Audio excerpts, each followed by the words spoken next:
Hello everyone, Freak here to give you a build that I'll be using at the beginning of episode Heresy. In the latest developer livestream, we were able to see the newest activity called the Nether, which is set on the Dreadnought. Within this activity, we were able to see some of the modifiers or boons I believe they called it, and I tried to take that into account when making this build as well. The artifact, which was called the Tablet of Ruin, was also shown to us and was posted in the recent TWID. The dim link will be in the description below, but it won't have the artifact mods since by the time this video posts, the episode won't have come out yet. First, I will go over the weapons. For our top slot, we'll be using Scatter Signal since it is a Strand fusion rifle, but specifically we want to have the perk called Slice. Since we're going to be using our class ability very often within this build, we'll be able to sever targets that we hit afterwards. This weapon is also going to benefit from artifact mods that we will select later on. Our main arc weapon we will use will either be the Arc Pulse Rifle Vantage Point or the Submachine Gun Noxious, because either of them can roll with Jolting Feedback, which will play right into our aspect Electrostatic Mind. Our exotic of choice is going to be old reliable Thunderlord. Thunderlord is getting a change at the start of Heresy by incorporating Bolt Charge, which is only going to enhance our arc damage output. Now we're going to move over to the exotic armor piece, which we'll be using Crown of Tempest. This helmet significantly enhances your ability regeneration speed whenever you achieve arc ability kills.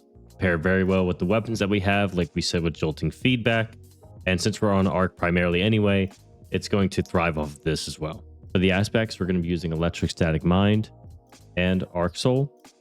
Electrostatic Mind generates ionic traces, which replenish your abilities upon retrieving them, ensuring that you can get into a continuous cycle of ability spam.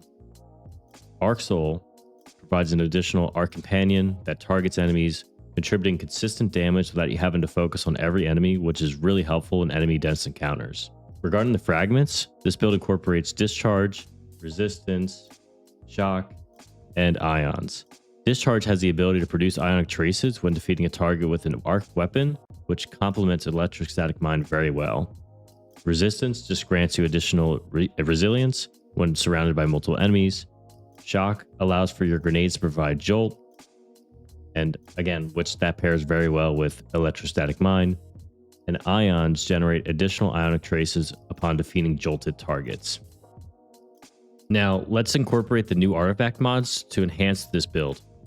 Let's start with Dielectric, which states defeating arc debuff targets grants Bolt Charge, with the boost saying rapidly defeating arc debuff targets spawns an orb of power and heals a small portion of your health, which may be very similar in manner to the leg armor mod Recuperation. Our second artifact mod that we're going to utilize is called Overclock and Load, which states while amplified or having a bolt charge, your arc weapons gain increased handling and reload speed, which will always be procced within this build. The third mod that we're going to use is called Hold the Line, which states while surrounded, machine guns and glaives gain increased reload speed and stabilities. The part that we really want to focus on though is where it says Final Blows Heal You. This can be paired so well with Thunderlord, which is going to be incorporated in this build. Now we're going to look at some artifact mods that are going to affect our Strand weapons. First one is Unraveling Orbs, which states picking up an orb of power or tangle will grant your Strand weapons unraveling rounds, which in this case we were using Scatter Signal. You could swap it out for other options such as Swordbreaker, the shotgun from Crota's End, or Tusk of the Boar, which is the grenade launcher from Iron Banner. We can use any of these Strand weapons, but would prefer a Strand weapon that rolls with perks like Slice or potentially Tear when that comes out as well. Slice allows you to activate your class ability and sever the next target you damage with your Strand weapon. This will play into our next artifact mod, which is Photonic Flare. We will sever our targets, swap to an arc weapon we have equipped, and have the ability to blind nearby targets when defeating them. The last artifact mod that I'll mention is Horde Shuttle, which can be utilized immediately when picking up an orb of power to unlock Unraveling Orbs. Horde Shuttle just gives us the ability to spawn threadlings when unraveling targets. This Warlock build is designed to take full advantage of the recent sandbox changes, since it seemed to lean very heavy into Arc, Strand, and Void, and I believe it'll do well in the newest activity and the rest of the episode. If you enjoyed watching, please like and subscribe as it really helps the channel, and leave a comment below on what you plan to use next episode. Thanks.